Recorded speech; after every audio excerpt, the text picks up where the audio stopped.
അപ്പോൾ big boss season 7 അവസാന വീക്കെൻഡിനോട് അടുപ്പിച്ച് നമ്മുടെ പൂർവ്വ മത്സരാർത്ഥികളെല്ലാം റീ എൻട്രി നടത്തിയതിന് ശേഷം ബിഗ് ബോസിനകത്ത് ഇപ്പോൾ കൂട്ടക്കരച്ചിലാണ് എന്ന് വേണമെങ്കിൽ നമുക്ക് പറയാൻ വേണ്ടി. അമ്മാതിരി അടപടലം തെറിയും അതുപോലെ തന്നെ കച്ചറയും കുലുമാലുമായിട്ട് എല്ലാവരും അങ്ങോട്ട് അവിടെയുള്ള മത്സരാർത്ഥികളെ ട്രിഗർ ചെയ്യുന്നതാണ് നമുക്ക് കാണാൻ വേണ്ടി സാധിക്കുന്നത്. അനുമോളെ ആയാലും അനീഷിനെ ആയാലും അതുപോലെ തന്നെ ഷാനവാസിനെ ആയാലും നെവിനെ ആയാലും എല്ലാവരെയും തെരഞ്ഞു പിടിച്ച് ആക്രമിക്കുന്നതാണ് നമ്മൾ കാണുന്നത്. ഏറ്റവും മുൻപന്തിയിൽ നിൽക്കുന്ന നമ്മുടെ പാവം അനുമോളാണ് എന്നുള്ളതാണ്. അനുമോളെ PR പറഞ്ഞിട്ടും അതുപോലെ തന്നെ നമ്മുടെ അപ്പാനി ശരത്തിനെ പറ്റി കുൽസിതം പറഞ്ഞുണ്ടാക്കിയതിനെ കുറിച്ച് എല്ലാം ശൈത്യ ആയാലും അതുപോലെ തന്നെ അവരെല്ലാം ബിൻസി ആയാലും അവരെല്ലാം തിരിഞ്ഞുകൊണ്ട് നമ്മുടെ അനുമോളെ ഒറ്റ തിരിഞ്ഞ് ആക്രമിക്കുന്നത് നമ്മൾ കണ്ടിട്ടുണ്ട്.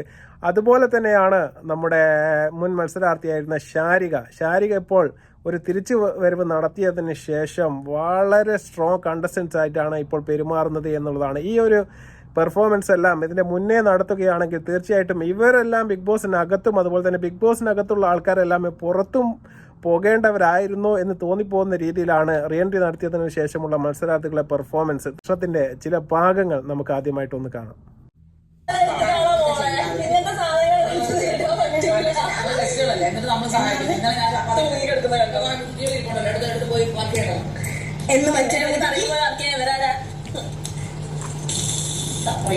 നിങ്ങൾ ആരാന്ന് ചോദിച്ചു പറ. ലേഡി ബിഗ് ബോസ് ആണെന്ന് പറ.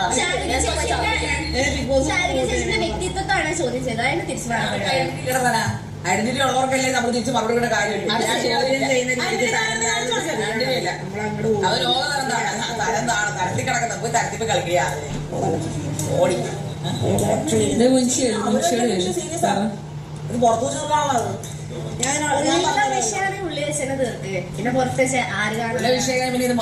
അതുകൊണ്ട് എനിക്ക് താല്പര്യമില്ല. ഒന്നും ചെയ്യാൻ വേണ്ട, ആരും ഒന്നും പറയണില്ല. തോന്നിയ കാര്യം നമ്മൾ ഷെയർ ചെയ്തു. അത്ര ഒന്നും തോന്നിയില്ല. എന്തെങ്കിലും സംസാരിക്കില്ല, ഇങ്ങോട്ട് ഇളക്കാൻ നിൽക്കല്ലേ.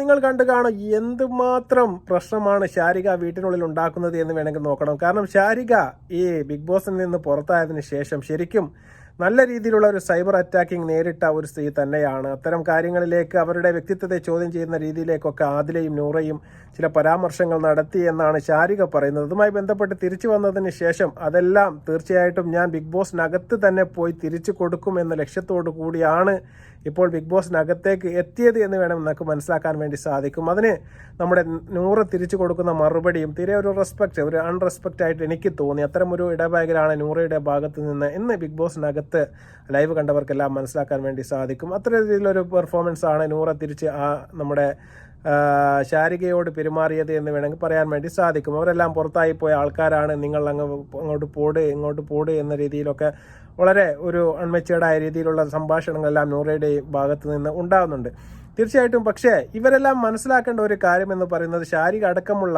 ഈ പൂർവ്വ മത്സരാർത്ഥികൾ തിരിച്ചു വന്നതിന് ശേഷം അവരെല്ലാം ഒരു ഗസ്റ്റുകളായിട്ടാണ് നമ്മുടെ ബിഗ് ബോസിനകത്തേക്ക് തിരിച്ചു വന്നത് എന്ന് അവരെല്ലാവരും മറക്കുന്നു എന്നാണ് എനിക്ക് തോന്നുന്നത്. കാരണം അവരെല്ലാം ഒരു മത്സരാർത്ഥികളെ പോലെ തന്നെയാണ് പെരുമാറുന്നത്. ജിഷിന ആയാലും അതുപോലെ തന്നെ മുൻഷി ആയാലും അതുപോലെ തന്നെ റന ഫാത്തിമ ആയാലും ഇവരെല്ലാം തന്നെ നല്ല രീതിയിലുള്ള ഒരു പെർഫോമൻസ് ആണ് ഇപ്പോൾ ബിഗ് ബോസിനകത്ത് ഇപ്പോൾ കാഴ്ചവെക്കുന്നത്. പക്ഷേ അവർ നിന്ന സമയത്ത് അവരെല്ലാം 0 ആയിരുന്നു എന്നുള്ളത് തീർച്ചയായിട്ടും പ്രേക്ഷകർക്കും അതുപോലെ തന്നെ ബിഗ് ബോസിനും അറിയാവുന്ന ഒരു കാര്യമാണ്. അതുകൊണ്ട് തന്നെയാണ് അവരെല്ലാം ഔട്ടായി പോയത്. ശാരിക ഈ പ്രശ്നം അത്ര വലിയൊരു പ്രശ്നത്തിലേക്ക് കൊണ്ടുപോയിട്ടാണ് അത് അവസാനിപ്പിച്ചത് എന്നുള്ളതാണ്. പറഞ്ഞു തീർക്കുന്നവരെ ശാരിക വിട്ടില്ല. നമുക്ക് ആ വീഡിയോയുടെ ബാക്കി ഭാഗം കൂടി ഒന്ന് കാണാം.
പ്രശ്നങ്ങളൊക്കെ കേൾക്കുന്ന സമയത്ത് എനിക്ക് തോന്നുന്നത് ഇതെന്തോ പച്ചക്കറി മാർക്കറ്റോ അല്ലെങ്കിൽ ഇറച്ചി മാർക്കറ്റോ അതല്ലെങ്കിൽ അങ്ങനത്തെ എന്തോ ഒരു കവലയാണോ എന്ന് തോന്നിപ്പോവുകയാണ്. അത്രയും കവലകളിലൊക്കെയാണ് ഇത്തരം അടികളും കച്ചറകളും 100% നമ്മൾ കേൾക്കാൻ വേണ്ടി സാധ്യതയുള്ള ഒരു സ്ഥലം. അത്രയ്ക്ക് മോശകരമായ രീതിയിലുള്ള വർത്തമാനങ്ങളാണ് ശാരികയും അതുപോലെ തന്നെ നൂറയായാലും തീരെ ഒരു റെസ്പെക്റ്റും ഇല്ലാത്ത രീതിയിൽ തള്ളെ പൂട് എന്ന രീതിയിലൊക്കെയാണ് നൂറ അഭിസംബോധന ചെയ്യുന്നത്. പക്ഷേ അത് നമ്മുടെ ശാരിക പറയുന്നുണ്ട്, ഞാനൊരു ഐഡൻറ്റിറ്റിയുള്ള ആൾക്കാരോട് മാത്രമേ സംസാരിക്കാറുള്ളൂ എന്ന രീതിയിലൊക്കെ നമ്മുടെ ശാരികയും പറയുന്നുണ്ട്. അത് കാരണം അവർ പറയാനുള്ള കാരണം തീർച്ചയായിട്ടും ഈ ബിഗ് ബോസ് കാണുന്ന എല്ലാവർക്കും മനസ്സിലാകും. ലക്ഷ്മി അടക്കമുള്ള മത്സരാർത്ഥികൾ ഇതിന് മുന്നേ പറഞ്ഞിരുന്നു, ഇത്തരം ആൾക്കാരെ ഞാൻ വീട്ടിൽ പോലും കയറ്റില്ല എന്ന് പറഞ്ഞൊരു പരാമർശം സോഷ്യൽ മീഡിയയിൽ വലിയ ചർച്ചയായിരുന്നു. അതുപോലെ തന്നെയുള്ള ഒരു പരാമർശമാണ് ശാരികയും ഇപ്പോൾ നടത്തുന്നത്. ശാരികയെ വളരെ മോശകരമായ രീതിയിൽ തന്നെയാണ് നമ്മുടെ നൂറ തിരിച്ചും അഭിസംബോധന ചെയ്യുന്നത് എന്നുള്ളതാണ്. തീർച്ചയായിട്ടും ഇനിയൊരു മിഡ് വീക്ക് എപ്പിസോഡിലൂടെ ഇനി നമ്മുടെ ആദില പുറത്തേക്ക് പോകുമോ എന്ന് മാത്രമേ നമുക്ക് കാണാൻ വേണ്ടിയുള്ളൂ. ഏതായാലും ഈ 2 ദിവസങ്ങൾ മാത്രമേ ഈ മത്സരാർത്ഥികൾ ബിഗ് ബോസിനകത്ത് കാണുകയുള്ളൂ. ആ സമയം എല്ലാവരും തങ്ങൾ അനുഭവിച്ച വേദനയും അല്ലെങ്കിൽ തങ്ങൾക്ക് കിട്ടാത്ത സ്വീകാര്യതയും ഒന്നും ബിഗ് ബോസിനകത്ത് ഇപ്പോൾ നിൽക്കുന്ന ആൾക്കാർക്കും വേണ്ട എന്ന രീതിയിലുള്ള ഒരു പെരുമാറ്റമാണ് അവരുടെ ഭാഗത്ത് നിന്ന് ഇപ്പോൾ ഉണ്ടാവുന്നത് എന്നുള്ളതാണ്. അവരെല്ലാവരും അവിടെ വന്നത് ഒരു കുടുംബക്കാർ എന്ന രീതിയിൽ അങ്ങോട്ട് പോയിട്ട് എല്ലാം മിങ്കിൾ ചെയ്ത് അവരുമായി നന്നായി സംസാരിച്ച് നല്ല രീതിയിൽ പിരിഞ്ഞു പോകുന്നതിന് പകരം എല്ലാവരും അവിടെ വന്ന് അലമ്പാക്കി നാശകോശാക്കി പോകുന്ന കോലത്തിലേക്കാണ് ബിഗ് ബോസ് പോകുന്നത്. പക്ഷേ ഈ ബിഗ് ബോസ് കാണുന്ന സമയത്ത് എനിക്ക് ശരിക്കും തോന്നിയത് ഇത്തരം നല്ലൊരു പെർഫോമൻസ് ഒക്കെ ഇവരുടെ കയ്യിൽ ഉണ്ടായിരുന്നു എങ്കിൽ തീർച്ചയായിട്ടും ബിഗ് ബോസ് സീസൺ 7 പാർട്ട് 2 എന്ന് പറഞ്ഞുകൊണ്ട് ഒരു ബിഗ് ബോസ് കൂടി ശരിക്കും തുടങ്ങുകയാണ് വേണ്ടത് എന്നുള്ളതാണ്. അത്രയ്ക്ക് നല്ല പെർഫോമൻസ് ആണ് തിരിച്ചു വന്നതിന് ശേഷം മുൻ മത്സരാർത്ഥികൾ ബിഗ് ബോസിനകത്ത് ഇപ്പോൾ കാഴ്ചവെക്കുന്നത്. തീർച്ചയായിട്ടും നിങ്ങളുടെ അഭിപ്രായങ്ങൾ തീർച്ചയായിട്ടും നിങ്ങൾ കമൻറ്റായി രേഖപ്പെടുത്തുക. മറ്റൊരു വീഡിയോയുമായി വരുന്നവരെ